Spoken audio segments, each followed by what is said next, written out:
நீங்கள் பார்த்துக் கொண்டிருப்பது தமிழ்நாடு முக்கிய செய்திகள்.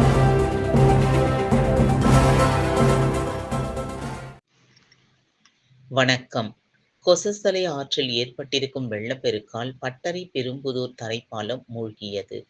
தரைப்பாலத்தின் ஆபத்தை உணராமல் பொதுமக்கள் மீன்பிடித்தும் வாகனங்களை தரைப்பாலத்தில் நிறுத்தி சுத்தம் செய்து வருகின்றனர்.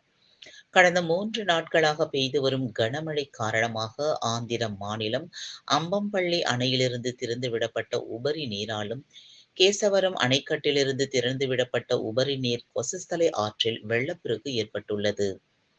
திருவள்ளூர் அடுத்த பட்டறை பெரும்புதூர் பகுதியிலுள்ள சேதமடைந்த தரைப்பாலம் மூழ்கடித்து வெள்ளம் நீர் செல்கிறது. தரைப்பாலத்தின் ஆபத்தை உணராமல் பொதுமக்கள் மீன்பிடித்தும், வாகனங்களை நிறுத்தி சுத்தம் செய்தும், குழந்தைகளை அழைத்து வந்து தரைப்பாலத்தில் நின்று வேடிக்கை பார்த்தும் வருகின்றனர்.